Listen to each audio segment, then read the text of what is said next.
for being here today, and thank you, of course, to our panelists, Annie and Leslie, for joining us as you heard in that short introduction. Leslie Bottorff is the managing director at GE Ventures, where she invests in startups in the healthcare industry, specifically digital health and medical devices, which is a very interesting combination for the discussion we're going to have. And then Annie Lamont is the managing partner at Oak Investment Partners, where she leads the healthcare and financial services tech teams. So two teams that run into a lot of things around regulation and rules that a lot of the consumer folks don't have to think about. So again, very germane for our discussion today. So I think we're going to jump right in.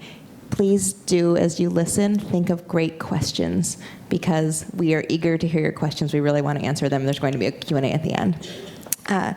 So I think that the first thing that is on everyone's mind is the fact that we're seeing unicorns everywhere, all the time. And I know as a reporter I'm covering this, but not very much in the digital health space. So, Leslie, I was wondering if you could kind of explain to us why that trend exists, why there are more unicorns in the consumer tech space than in digital health. Well, I think that there can be unicorns in the digital health space. It will just take longer, and the reason for there are a lot of reasons for that. But consumer, just like you saw in the .com boom, the consumer companies happen more quickly than the more business-to-business type companies, and I think you'll see a similar trend here. The consumer companies, while that's difficult to get to the entire audience that you need to get to, it's more in your control and versus digital health, where it actually relates to specific individuals' health, and you're messing around with that. Then you're in a wholly different category, both the liability and responsibility, and also you're in a regulated environment, and that means a lot of things I'm sure we'll talk about further. You need to think about reimbursement. One of the things in my career with medical devices that is kind of stunning to me is that some devices that have had a hard time getting coverage that are medical related, like for instance urinary incontinence. I had a company that had a urinary incontinence device, very non-invasive, that kind of thing, and initially they had to slog through the reimbursement process, so they were trying to get self-pay for this. And they had a really hard time getting women to self-pay for that, whereas these very same women would pay twice or three times as much for, getting Botox in their lips or, some plastic surgery. And you come to the realization that if it's medical, people think that their insurance company needs to pay for it, and so they're not as willing to pay for it right away. And so that means you have to go and get reimbursement, and that's a whole process that requires data and a lot of hard work to get through. And the other key difference, I think, is the need for interoperability. When you are part of the medical system, there are many players. Interoperability absolutely has to happen. Whereas if you're dealing straight to the consumer, that's a lot more a direct route. So it's a matter of timing. I don't think it's a matter of, are there opportunities in the actual medical realm for unicorns? Mm-hmm. Okay, thanks. And Annie, in our conversation a couple weeks ago, I thought it was interesting that you had a slightly different take on the question. It wasn't just that there aren't enough digital unicorns, but that the unicorn conversation in general might miss the mark, that there has been a lot of funding. So I'm wondering if you can talk about the consequences of years of a lot of funding and whether or not we'll see some sort of washout, even if digital health companies haven't hit the billion-dollar mark. Right. Well, I would first say Leslie's description. It's really about friction in the system. It's a friction at every level in terms of legacy players, selling to enterprise, regulatory friction, and you think about a consumer app. There's someone can download an app and it can accelerate and obviously has viral capabilities. So when I think about consumer internet, unicorns versus healthcare, it really is to me about when you talk about the money that's coming into the area, it's about manias, and manias are actually good. So if you think about financial bubbles and financial manias, they bring talent into a sector, they bring dollars into a sector, and that fosters innovation. So if you think about way back in the original biotech mania, it was interesting. You got to think about this as private and public valuations. So then actually private valuations were not excessive. You're talking about the 80s, early 90s, but you had a mania in the public market. So it was kind of a beautiful thing for venture capitalists. And then, then you had the 98, 99 tech bubble, and that was a mania, in valuations in private and public market. And it worked out very well for a very brief period of time. And then it ended, but, we funded Amazon and eBay and a Priceline, and, a whole host of incredibly great companies came out of that. So a lot of collateral damage, a lot of learnings there. But, in the end, a good thing, because it helped make the internet ubiquitous and help, essentially fund it. I think more recently, I think the issue in digital health is that you might say there's been a public mania with excessive valuations in the public market, but really in digital health there is a discrepancy of a private mania going on without a public mania, and usually a private acceleration in valuations happens after a public market has seen massive acceleration, and we don't really have that, I'm conflicted on this, because I think that actually it's great that there are a lot of people coming in and there's a lot of money coming in, because there's so many problems. That's what I want to talk about. I mean, there are issues and challenges that need to be fixed in healthcare, and so it's fantastic that we're getting, really, it's now looked at, it's a sexy industry. This hasn't happened before in healthcare services. And so, there's great management talent, engineering talent, going after these problems. So I think that's actually the positive. And the negative, it's just going to end badly for those that went in later rounds and paid too much. But I think you're going to create a lot of great companies. I think there are many more great companies than were funded in the 98, 99 bubble. And so it's not all bad. I love this idea of thinking about the mania as an opportunity, and not just worrying about it, but really thinking about it as an opportunity to bring in dollars to places where dollars wouldn't have gone before. So what are some of the places in digital health, and I want both of you to answer this, where you think, okay, we really actually do need more investment here. There are companies springing up that we might not have heard about that are doing something really fascinating and tackling a challenge that people haven't tackled before. Maybe you can start, Annie. Okay, sure. There's so many areas, and I guess one of my issues is that everybody always goes after the same areas, and that's really the problem.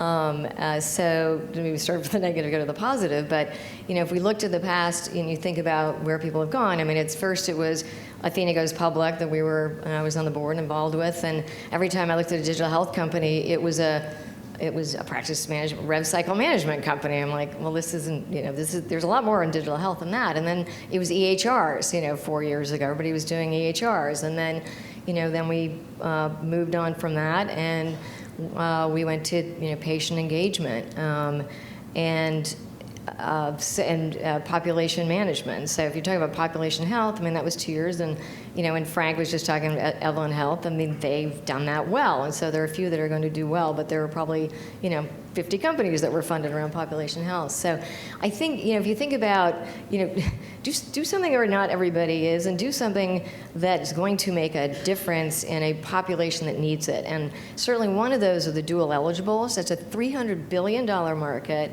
That's, talking about sexy, not sexy. Those are the sickest of the sick.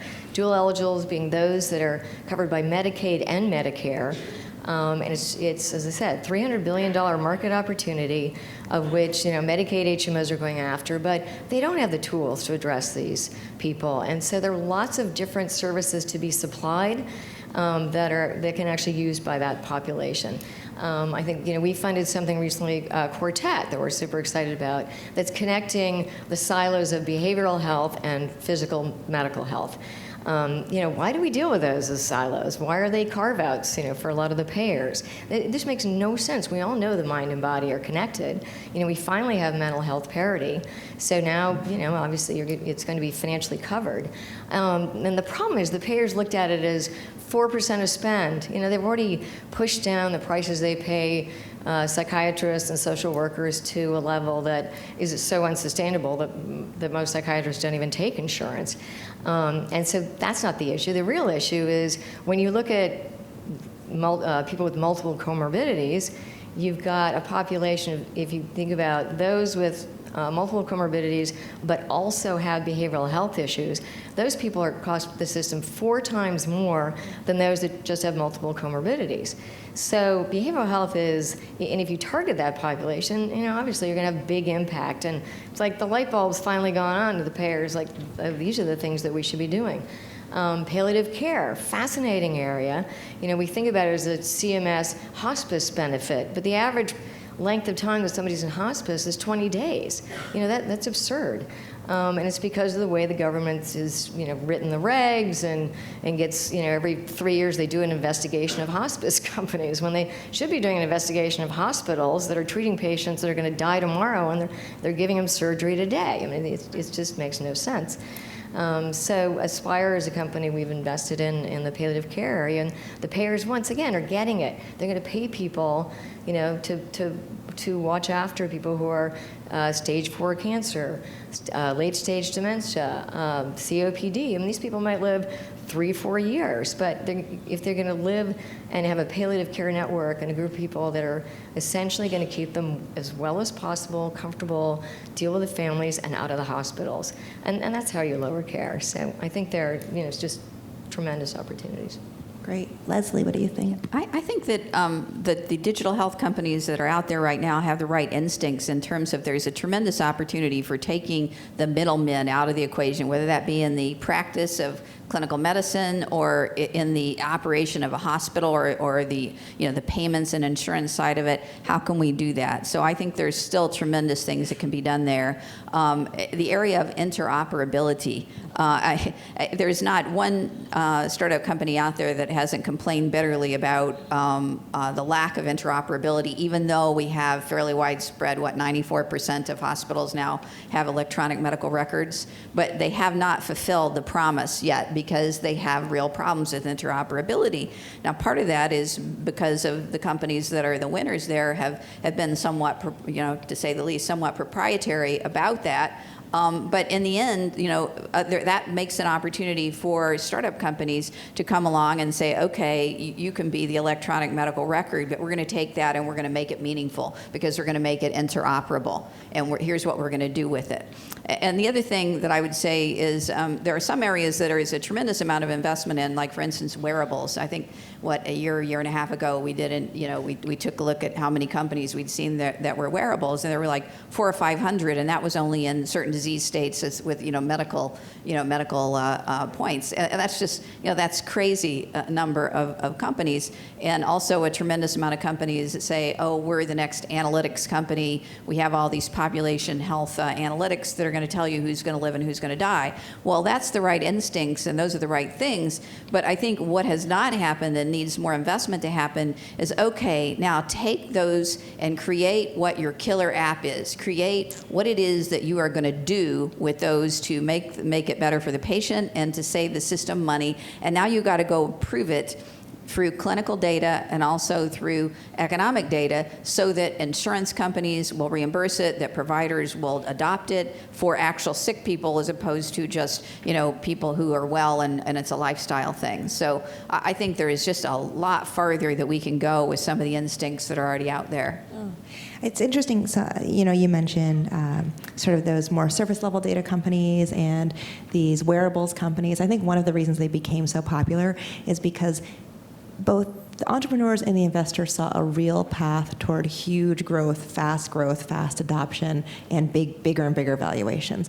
The problems that you just mentioned, whether it's palliative care, whether it's solving the problem of interoperability, are thorny problems, and they take longer. They just do. So does that mean that investors who want to fund really great, useful companies need to change their expectations of exits and returns and timeframes?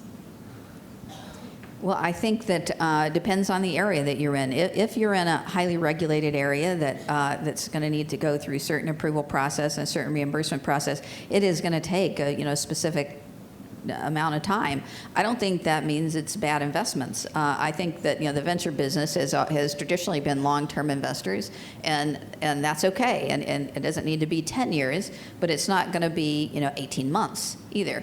And there are also other models that don't have to go through that. All these models about taking out the middleman in the administrative portion of healthcare, they don't have to go through regulatory, but they do have to be reliable and, and go through a certain, the channel that is the B2B type channel. And so I don't think it's, I don't think it's a negative thing for investors, but I think that they need to be realistic and be longer term for those type of plays as opposed to just a pure consumer play.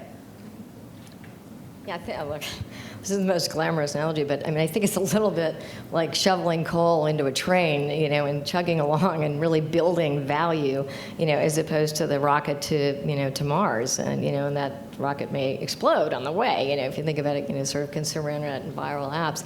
I think our view is that in general, if you're building value in these healthcare companies, that I think that at least our rate of success has been higher than on the tech side in terms of average, a loss ratio, if you want to look at it in terms of what's succeeding and failing. I think if you think about, there are different models for getting to revenues faster. And the advantage you have in healthcare is that you can have a combined, what Jonathan Bush always calls SaaS versus SaaS. There's technology that's SaaS, and if you're only selling technology, if it's an employer model, you can, if there's demand on the employer side, so the benefits department, you can, grow relatively quickly with SaaS. But I think in terms of aggregating revenues, and the last panel was talking about the importance of revenues. I think this software-enabled services, when I talk about, Quartet or Aspire, or we've just done MD, Village MD, we focus on primary care. If you combine services, with technology, you can build large companies relatively quickly.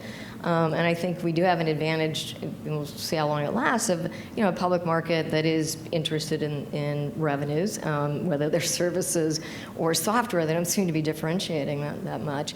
But so I think there is a chance to build companies quickly. I think we have in this Quartet model, and I think Aspire, they've gone to payers, and payers are giving them $5, $10, $20 million kinds of contracts. So you can build revenues, relatively quickly there, and I think real companies.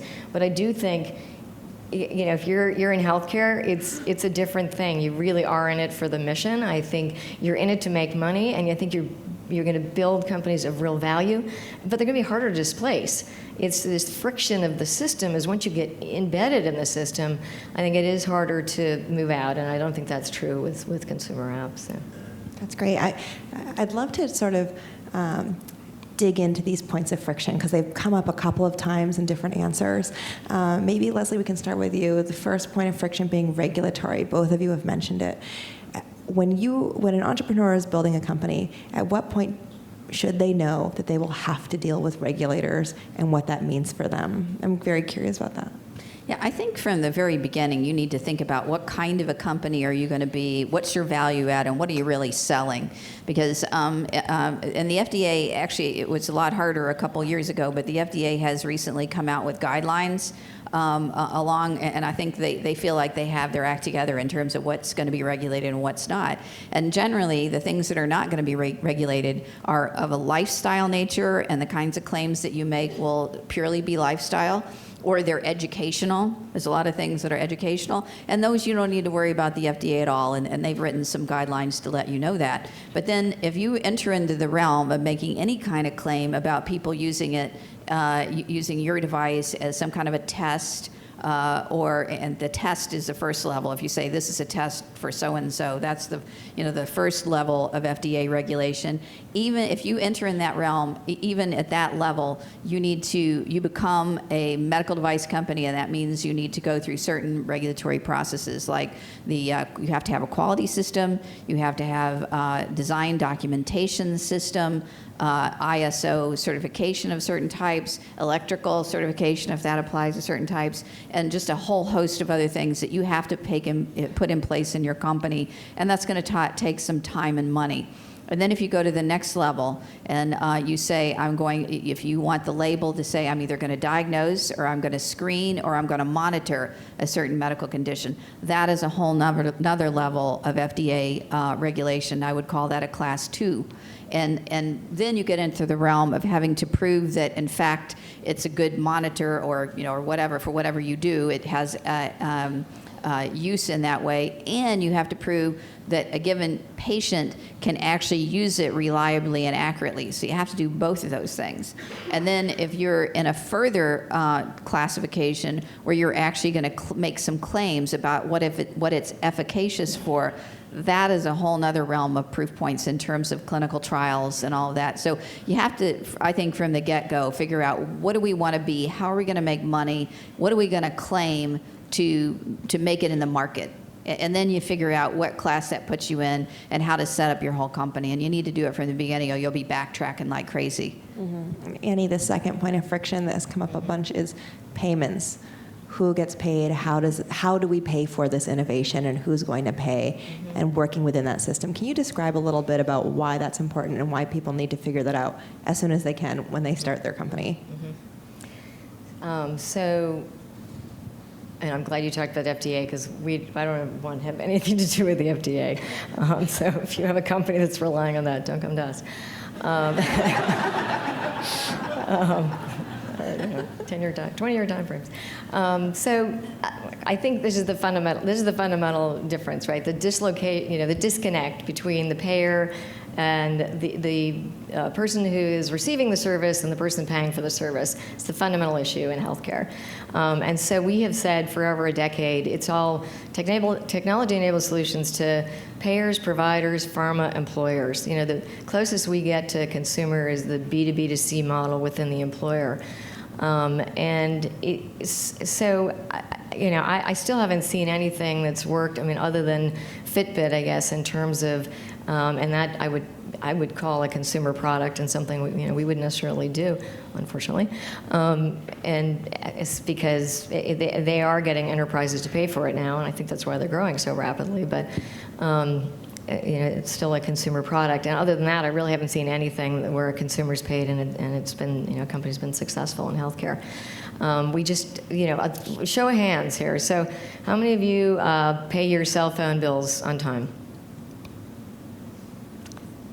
How many of you even know whether you paid your healthcare bill on time?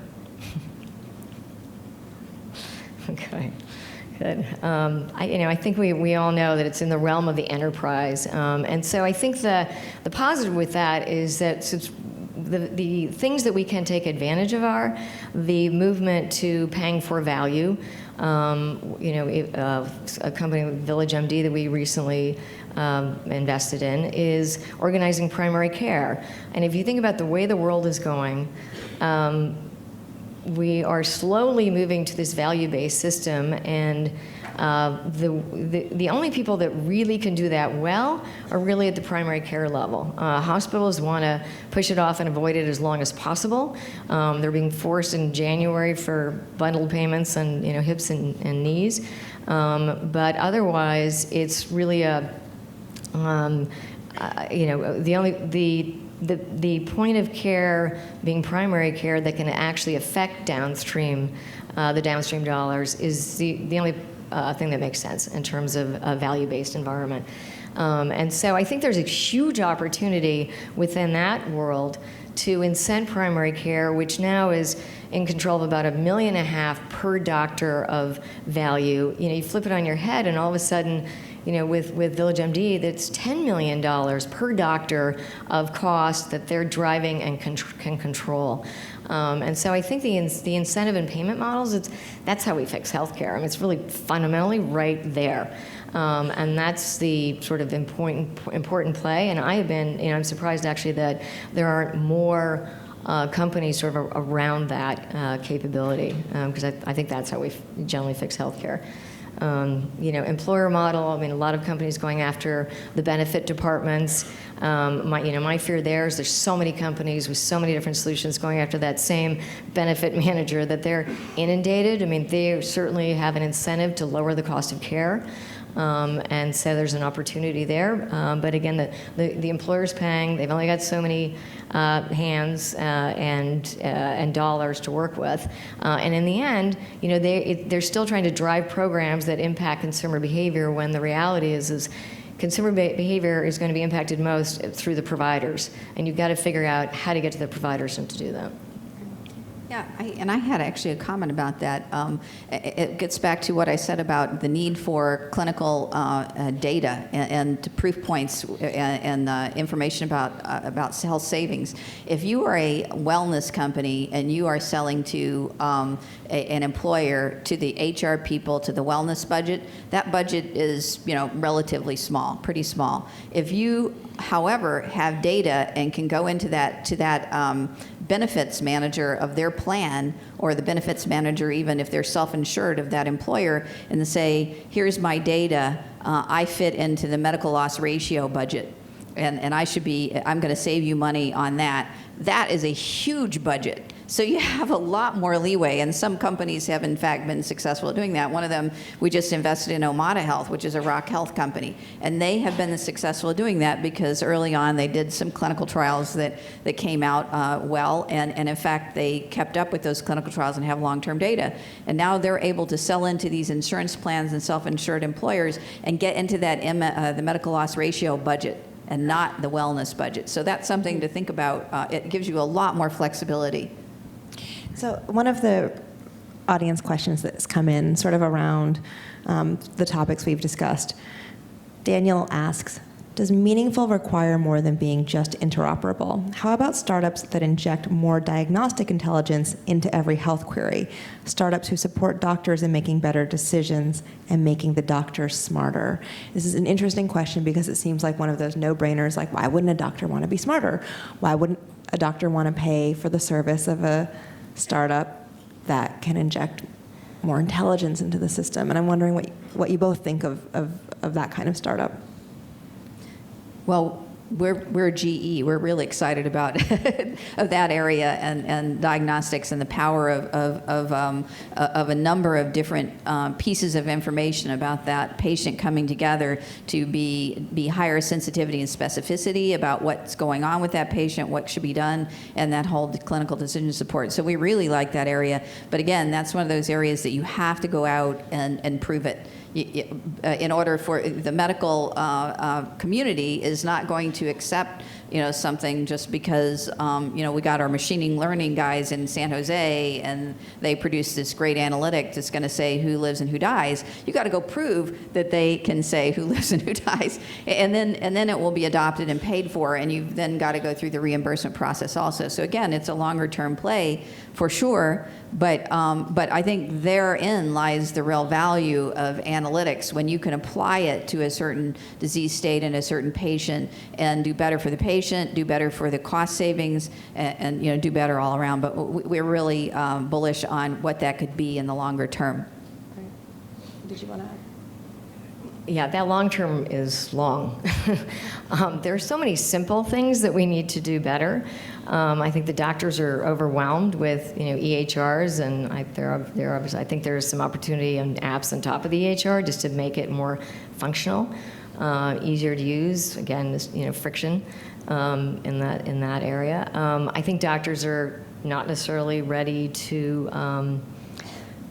We think it's a great idea to give them all this expert information and advice, and I think that the doctor on the ground is not ready for that in most instances. The clinical application I've seen that's closest to that is really a sort of telehealth workflow expert system. And so I think workflow, yes. I mean, if you think about Candescent has a radiology workflow expert system that essentially creates an environment where if you come in with a brain MRI, the technicians read the brain MRI, and you then are sending it off as opposed to the local general rad that reads every image and has no idea how to read a brain MRI versus an ankle. This would go to the guy who's the specialist. Just like when you play an instrument, the person that plays that instrument 10 hours a day is going to be the person that can play the instrument the best. And the person that's reading brain MRIs all day long is going to be the one that's best. So if you can route that image to the person who's reading that image, that kind of image all day long, if you can back it up with an automated system that creates the form that he doesn't have to fill out, if you can add information on the screen that is like an expert guidance system but is totally integrated into their workflow, then you'll get people to use it. And in this Candescent's case, it's being used now in 2 major health systems. In that, it has to be completely integrated to the workflow, and it has to feel as though it's something that is augmenting what they're doing and not replacing what they're doing. Because the first thing you want to do is you do not want to threaten doctors. That's rule number 1.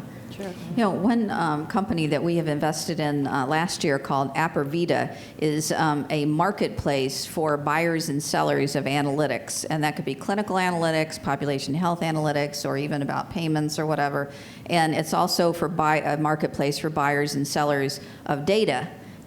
So that providers can monetize their data, and people who need data for their purposes can actually buy it. And we think that opens up the market for all of these physicians or whoever else has analytics that they have maybe 5 or 10 years of clinical papers on, for them to be able to, number 1, monetize it, and number 2, share it with their own system if they have a big health system that has 40 or 50 sites, but also with other hospitals. And so we think that that there are business models out there where work that's already been done on analytics of various types can be shared in a reasonable economic way and in a very fluid way. So we're very excited about that company and the whole concept of what the analytics, what you can do with analytics, and what those use cases could be to the system. What's interesting is that one of the things I'm hearing in this conversation is the idea that if you're going to be in the health space as a startup, you actually do need to be thinking about how you're going to make money, which is very different from any other panel that you'll go to about startups, right? You go to TechCrunch Disrupt, you go to these other conversations, and it's like, thinking about profitability is the worst thing you can do, and here it definitely seems quite the opposite. And I think that some folks in the audience are hearing this as well, because I'm getting questions about it. And one of them is from Micah. Many digital health tech companies provide the product free to the provider and patient and look to the drug manufacturer to create revenue. Is this sustainable? People really want to know, how do we create sustainable revenue? So I'm wondering what you think of that question, of that sort of business plan idea.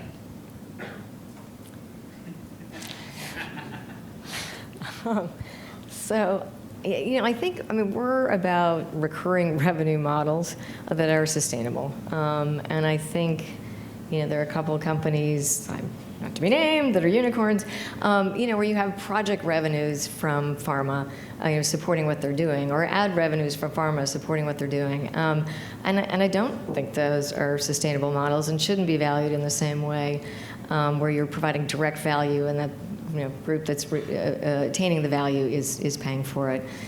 So I think those are very challenging models.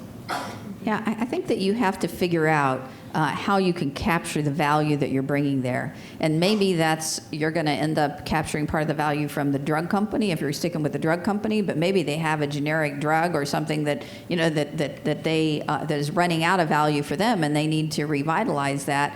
So maybe that works, but also maybe it's that you have to deliver the service. Maybe it's managing a patient with that information, maybe a person that's got chronic disease, something like that. And if you have the service element combined with the devices and the information, maybe that's the way you monetize it directly to the insurers or to whoever's is paying the bill in the long term for that patient. So, but in the long run, no, it doesn't work. You have to figure out who's getting the value here, and how can I grab a piece of it, or I don't have a viable business. I think just to add on to that, I think part of it is there are just so many players in the mix, and so anytime you get into 3 and 4 body part problems, it's just it's the chicken and egg in terms of critical mass and making a revenue model work. And focus and simplicity are really, I think, the keys in terms of trying to get business models that work. If you can get, multiple body part problems to work, you can create big value and big valuations ultimately, and hopefully important companies that are actually doing meaningful work. Leslie, a question came in for you from Richard. As succinctly as you can, this is a huge question. What can startups do to better partner with the FDA? I know, it's a big one. The FDA was taken kind of aback, unawares as of a couple years ago about all the digital health models, and they were just in a scramble. They didn't quite know what to do. But now I think that they're reasonably organized. So I think that the FDA is not the biggest problem here. By a long shot, how you're going to get paid and reimbursement is a much bigger problem for the digital health companies. I mean, they have some really specific guidelines. You have to do certain things, but if you do that, I think that you can work with the FDA. A lot of funding talk. Very curious about what's happening in the M&A landscape, the deal-making landscape, because that's the other piece that we haven't really touched on. Yes, we're looking for unicorns. Yes, we're looking for big valuations. But, there was also talk of exits. So what's happening there? Are there exits? Are people doing deals? Are people getting bought? Yeah, it's kind of interesting because we talk about a lot of money coming in, but really only a lot of money has come into digital health in the last couple of years. 5 years ago, reporters weren't even covering this area. There was just no interest. It was kind of fascinating. We've had 15 exits in the last 6 years in the digital health, what I call technology-enabled solutions in the healthcare space. And of those 15, 3 of those were public, and the rest were acquisitions, and all strategic acquisitions. So, and 4 of those were, in the billion category. So and if you think about 2009, 10, 11, these were not, considered great markets. And so I think the beauty of healthcare is that it's fairly recession-proof still. There are a tremendous number of opportunities, and if you can create great solutions, there are lots of very large strategics that are buyers because they can't create these things. We know they can't create these products and solutions. So they're excited, they're willing buyers, they're there in good times and bad, and that's the really positive part of the healthcare world. I mean, if you think about it, you're not really dependent on a public mania, unless you're a unicorn, frankly. If you're getting $1 billion valuation, then your investors have got to be looking at, $3 and $4 billion market caps, and there are only 3 companies that I know that I would think qualify as digital health companies that have over $4 billion market caps today. So, it's just that's going to be challenging. I think there'll be more of them in the future, but that's why when you get into that realm, and there are just not that many. 80% of companies that are acquired by healthcare companies are under 500 million. So you just got to be thinking about how much money goes in your company, how much is needed to get to a certain point, how big is it, and if acquisition as opposed to IPO is the route, which it is going to be for most startups, most of those companies are not going to be in the billion or over $1 billion categories. But I think it's a really fertile area. There have been a number of exits. I think they continue at a steady pace, and that's great news. A lot of unicorn questions are coming in. So, first from Daniel, do you think that we could get a digital health unicorn outside of the U.S.? And if so, would you consider investing outside of the U.S.? Yes, in terms of the opportunity outside the U.S. In fact, some of the economies that are growing very rapidly, like China and India, have this huge population, and one of the things that they're acquiring with a higher standard of living is healthcare. And so there's a tremendous opportunity out there, and these digital solutions fit extremely well into that, particularly because they don't have enough doctors and enough specialists to even take care of the population that they have. And so some of these things that allow virtual medicine and remote medicine are tremendously, promising, I think. And they don't have as established an infrastructure that they have to totally disrupt. So in some ways, they could change a lot faster than in the U.S. And in fact, GE does invest in internationally. The firm is in 170 countries. In terms of our investing activities right now, we're in the U.S., Israel, and China. But I do think that there's some restriction on a venture firm in terms of just going out and investing somewhere in the world, because they have to be able to follow that investment and work with those entrepreneurs. So certainly that has to be a very deliberate program to invest in a given country if the company is based in that country. But in terms of based in one of the countries that you're already in and selling into those markets, absolutely. I think it's very exciting. Yeah, I think the things we'd be looking at, because I think those are absolutely can be opportunities from what Leslie is describing. Things that we would be interested in overseas because we would understand them are digital health solutions around pharma. Because I think if you think about data and the pharma industry, that's relatively similar, other than the price that's paid for those drugs in different countries. And you've got, it crosses borders, CROs, the information, if you think about precision medicine and the combination of companion diagnostics, with therapeutics, I mean, that's really a universal opportunity across the world. And so I think that's an area that we're extremely interested in terms of combining that. And if you think about pharma, they're dealing with 20 different vendors on the R&D side that's combining all the information to help them figure out how to how to create companion diagnostics with a therapeutic. And then on the marketing side, there's tons of data required and needed around that too, in terms of parsing and looking at divining different populations. Looking at this drug in men over 70, in women over 80, and their impacts, and then following it in a phase 4 way. So, from my perspective, that's the most interesting global opportunity. A question. I'll read the whole thing. There's a little bit of a setup to this question, but it's okay. It's good. So Zal says, many digital health companies, they start off as direct-to-consumer, but they end up choosing the enterprise path because they see how complicated the provider, payer, employer system is, and how costly it is to acquire and retain customers at the end of the day. Basically reiterating what you folks have said and agreeing. So then the question is, will we have a direct-to-consumer unicorn in the next 5 years? Is that possible? Can a company stay direct to consumer and blossom and grow? Okay. I think to me, there may be two areas. I mean, if you think about the billions that are spent in alternative medicine, so be it, nutrition, some wellness, in terms of ethical drugs that are essentially natural homeopathic. I think there's certainly opportunities there. So that's a broad definition of healthcare.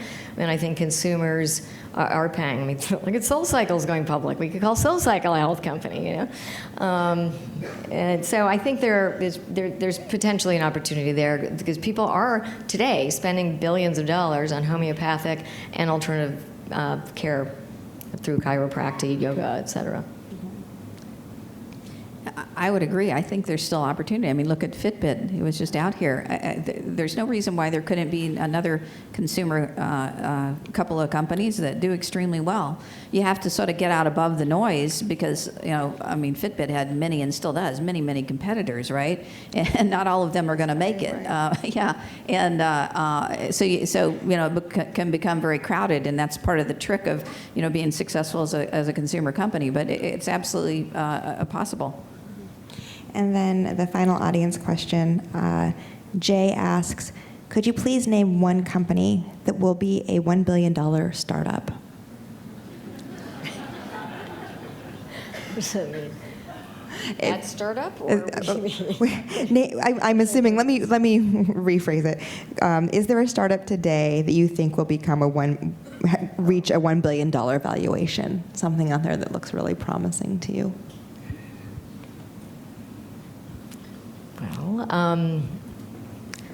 Well, I think I mentioned two of them in my portfolio, actually. I think Aspire in palliative care, and I actually think Quartet and behavioral health have huge opportunities. Yeah, and I think the company I mentioned, Vita, that is a marketplace for data and for analytics, I think that will be a billion-dollar company. We have a couple other companies in our portfolio that address the fee-for-service to managed care opportunity. I think there'll be a lot of billion-dollar companies. One of them is Valence that comes to mind, but I think that there are a lot of different opportunities in different areas. Omada Health, I think they have a shot at being a billion-dollar company in the behavioral health and support area. I think some of the companies that are providing digital health business models to a number of applications, we have a company called Chrono Therapeutics that is a combination of a drug delivery device combined with behavioral support software and services to many, many applications. I think that's I think there are a lot of them. We're almost out of time, so I just want to ask you both very quickly. Last question. How should entrepreneurs in this space think about valuations and what they mean and their importance?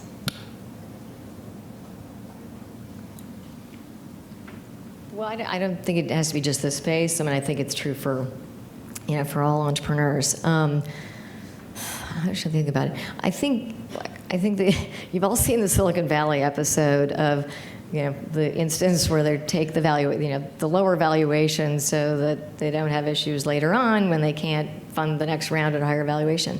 And I do think this is a partnership between investor and entrepreneur.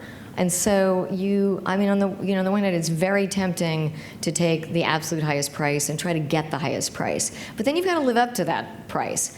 And you've got to live with the people that came in at those prices. So please, I guess, as you're thinking about funding a company, think about value and the partner. I mean, I wouldn't take a lesser VC or somebody you think would be a lesser partner to you at a higher valuation. That I think doesn't make sense. There's enough competition, enough interest in this area that you can probably choose equivalent venture partners at a high price. Think about the quality of partner first.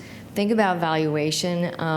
You absolutely, you owe it to yourselves and your management team to, to not get diluted as much as you possibly can. I absolutely appreciate that, and you should be smart about it. And I do think, there's a self-fulfilling prophecy, right? I mean, if you get higher valuations, and if you actually have a good product market fit, then as my mom always says, the rich get richer. You're able to raise money at high prices, and people feel good about you, and you're able to do great things with that money, and you can actually create a better company. But you better have the right product market fit, because if you're still struggling to find that, and you've raised that money, I mean, it's not going to be pretty.